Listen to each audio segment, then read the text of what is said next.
SL ट्रेडिक्स में एक बार फिर से आपका स्वागत है।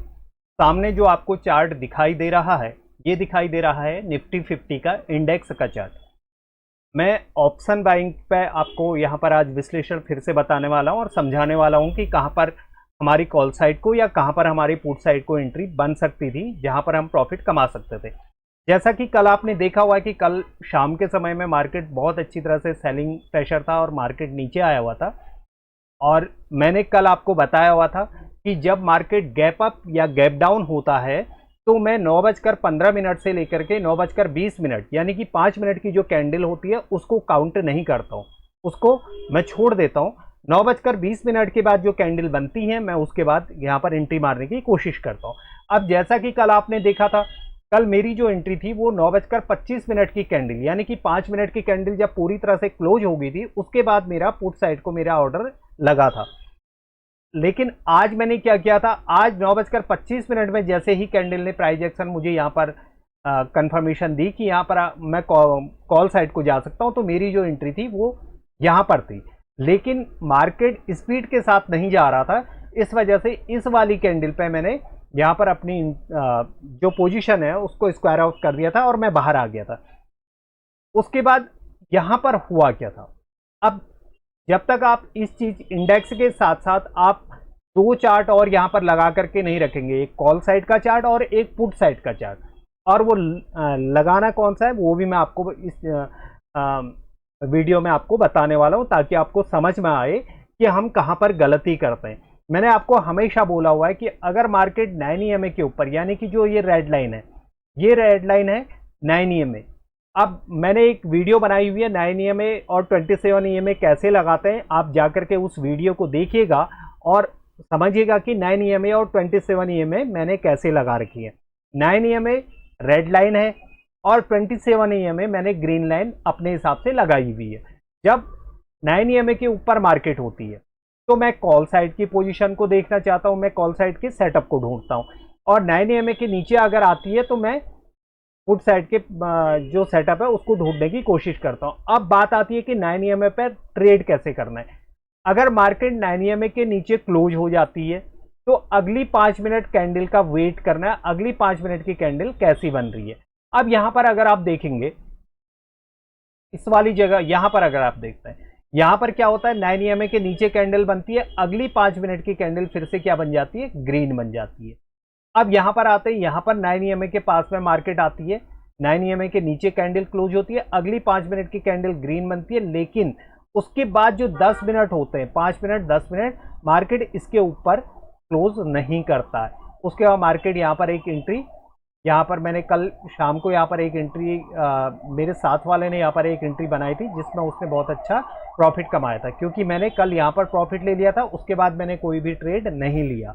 अब यहां पर अगर आप आते हैं, यहां पर 9 EMA के नीचे आती है, अगली 9 ऊपर चली जाती है, उसके बाद 9 EMA के पास में आती है, बहुत देर तक ट्रेड करती है, जैसे ही ब्रेक करती है तो यहां पर एक एंट्री मारी जा सकती थी पुट साइड को, लेकिन उसने बहुत अच्छा प्रॉफिट नहीं दिया और यहां पर उसने उसका स्टॉप लॉस खा दिया था। उसके बाद देखेंगे तो मार्केट फिर से 9 EMA के ऊपर जाता है, रीचेक करने आता है, फिर 9 EMA के नीचे जो कैंडल बनी हुई है, इस वाली कैंडल के क्लोज होने के बाद देखिए यहां पर दोनों चीजें अगर आपको समझ में आएंगी, यहां पर क्या होता है, ये 9 EMA के नीचे आता है, अगली 5 मिनट की कैंडल ग्रीन बनती है, उसकी अगली कैंडल यहां ऊपर क्लोज करती है, तो आप यहां पर एक कॉल साइड की एंट्री यहां पर बना सकते थे। वही चीज यहां पर भी हो रही है, मार्केट क्या करता है, 9 EMA के नीचे क्लोज देता है, अगली 5 मिनट की कैंडल वही बनती है और उसके बाद अगली कैंडल क्या होती है, इस कैंडल के ऊपर क्लोज हो जाती है, यानी कि यहां पर सेलिंग प्रेशर नहीं है, तो यहां पर एक एंट्री आप कॉल साइड को बना सकते थे। उसके अलावा यहां पर कोई भी एंट्री नहीं थी। अब मैं सीधे आपको ऑप्शन चार्ट पे लिए चलता हूं और वहां पर समझाता हूं कि मेरी एंट्री कहां पर थी और किस तरह से मैंने एंट्री बनाई थी। यहां पर जो ऊपर वाला जो चार्ट है ये है 25,200 की कॉल का मैंने चार्ट खोला हुआ है, और नीचे जो खोला हुआ है वो 25,200 की पुट का चार्ट खोला हुआ है। अब ये मैंने क्यों खोला, ये इसलिए खोला कि मैंने आपको बार बार बोला हुआ है कि 9:15 की कैंडल को मैं यहां पर छोड़ देता हूं, उसके बाद अगर मैं 920 का हाई अगर देखता हूं तो 25,185 है और कल को इसकी एक्सपायरी है, तो इसलिए आज मैंने 25,200 का मैंने यहाँ पर पुट का चार्ट खोला और 200 का ही मैंने कॉल का चार्ट खोला। उसके बाद होता क्या है, मार्केट यहां पर 9:20 की कैंडल ऊपर क्लोज करती है, यानी कि यहां से रेजिस्टेंस लेती है और मार्केट नीचे आती है। नीचे आने के बाद अगर आप यहां पर देखेंगे, इस वाली कैंडल को अगर देखेंगे 9:25 में, पुट साइड को क्या होता है, पुट साइड को मार्केट कैंडल जो होती है वो नीचे क्लोज हो जाती है। यानी कि यहां पर ये कैंडल मुझे क्या दिखा रही है, यह कैंडल दिखा रही है कि यहां पर ऑप्शन बायर एक्टिवेट नहीं होना चाह रहा है। एक बार एक्टिवेट होने की कोशिश की, लेकिन अब क्या हो रहा, वो कमजोर पड़ता जा रहा और प्राइस जो है नीचे क्लोज कर दिया। तो इसलिए यहां पर मैंने एक कॉल साइड की एंट्री बनाई थी और मेरा स्टॉप लॉस जो था वो बहुत छोटा मुझे दिख रहा था। ये देखिए, यहां पर एंट्री है 74 पर और 70 रुपीज, यानी कि 4 रुपए का मेरा यहां पर स्टॉप लॉस बन रहा था। तो मैंने यहां पर एक एंट्री बनाई थी और इस कैंडल पर, यानी कि 9:40 की कैंडल क्लोज होने के बाद मैंने यहां पर अपना ट्रेड से मैं बाहर आ गया था। यानी कि 74 पर मैंने लिया और करीब आपका 98, यहां पर 97, 98 पे यहां पर मेरा कट चुका था।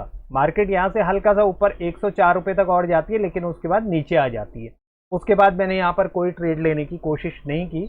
लेकिन जब ये सेटअप बना था, मैं उस टाइम पर यहां पर नहीं था। अगर मैं होता तो शायद एक बार यहां पर फिर से मैं एंट्री मारने की कोशिश करता।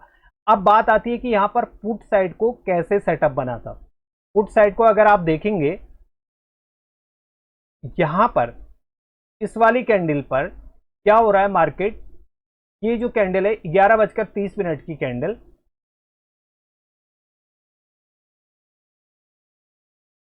इंडेक्स में ग्रीन बनती है और पुट साइड को भी ग्रीन बनती है और कॉल साइड को इन्वर्टेड हैमर कैंडल बनती है पूरी तरह से। ये वाली कैंडल इन्वर्टेड हैमर कैंडल बनती है। अगली जो कैंडल होती है, ये वाली कैंडल क्या करती, ऊपर क्लोज कर देती है। तो हम लोग क्या करते, यहां पर 63 के स्टॉप लॉस से एक एंट्री हम यहां पर ले सकते थे 68 पे, यानी कि 5 रुपए का स्टॉप लॉस था। 5 रुपए के बाद मार्केट जो है, मार्केट करीब 79 तक जाता है। बहुत अधिक यहां पर स्पीड नहीं थी। दूसरा एक चीज अगर आप देखेंगे, यहां क्या हो रहा है कि यहां 27 EMA के नीचे कैंडल ओपन होती है और नीचे हल्का सा ऊपर जाती है, उसके बाद नीचे क्लोज होती है। लेकिन अगर आप ऑप्शन चार्ट पे देखेंगे तो 27 EMA के ऊपर क्लोज होती ही नहीं है और यहां पर फिर से बाइंग प्रेशर आता है और मार्केट जो है फिर से ऊपर चला जाता है। अब ऊपर तो चला गया, लेकिन ये सिंगल कैंडल जो 5 मिनट की क्लोज हुई थी, यहां पर कोई भी एंट्री नहीं मारेगा क्योंकि उसका स्टॉप लॉस बहुत बड़ा बन जाएगा। यानी कि 89 और 69, 20 रुपए का यहां पर स्टॉप लॉस बन रहा है, जबकि निफ्टी 50 में 10 रुपए से लेकर के 15 रुपए तक का स्टॉप लॉस यहां पर बनना चाहिए। अब फिर से मार्केट क्या करेगा, या तो मार्केट हाई को ब्रेक करेगा। मार्केट ने हाई को ब्रेक नहीं किया, मार्केट फिर से क्या करता है, एक प्रॉपर 9 EMA के नीचे फिर से कैंडल को क्लोज करता है और वो कहां क्लोज होती है, जो 27 EMA होती है उसके नीचे क्लोज होती है। लेकिन यहां पर ऐसा 9 EMA के ऊपर भी क्लोज नहीं होती है। अगर पुट साइड के चार्ट को देखेंगे तो 9 EMA के ऊपर क्लोज नहीं होती है। उसके बाद क्या होता है, यहां पर जो 9 EMA के ऊपर कैंडल क्लोज होती है, ये इस वाली कैंडल के क्लोज होने के बाद यहां पर एक एंट्री आपको बनानी थी 91, या मार्केट ऑर्डर पे या लिमिट ऑर्डर पे जो भी लेते हैं, आपने यहां पर एंट्री मारी तो अब आपका जो स्टॉप लॉस बन के निकल के आता, वो निकल के आता 83 रुपीज। 91 पे आपने लिया, यानी कि 8 रुपए का यहां पर स्टॉप लॉस बन रहा है। 8 रुपए के बाद मार्केट जाता कहां है, मार्केट जाता है आपका 133 तक मार्केट जाता है। यानी कि 90 के बाद आपका करीब 40 रुपए, 40 पॉइंट यहां पर आपको प्रॉफिट होता है। अगर बाई चांस आपने यहां पर 1 लाख रुपए लगाया होता तो करीब करीब यह मान के चलिए आपको 45,000 या 48,000 करीब आपको यहां पर प्रॉफिट होता। उसके बाद अगर आप देखेंगे तो मार्केट पूरी तरह से साइडवेज है, ना तो 27 EMA के नीचे ट्रेड नहीं कर रहा है, 9 EMA के ऊपर जाता है, फिर से वहां से रिजेक्शन आता है। ये वाला जो एरिया है, ये एरिया रेजिस्टेंस का बना हुआ है, ये एरिया सपोर्ट का बना हुआ है।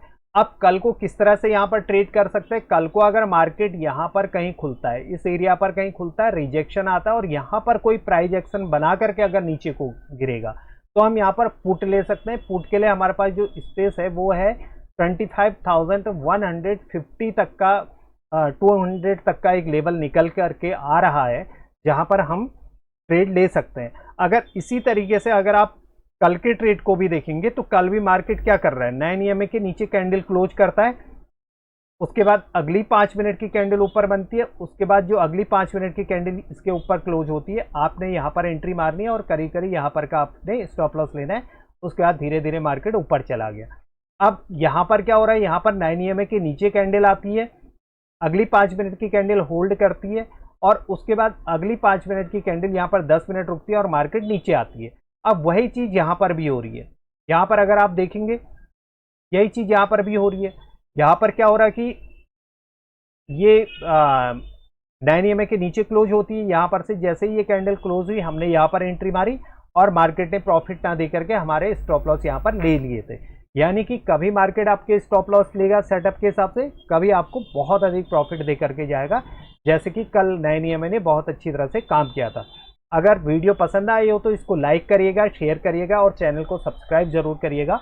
अगर कोई चीज़ समझ में नहीं आ रही है तो आप मुझे कमेंट करिएगा ताकि मैं आपको उसका उत्तर दे सकूं।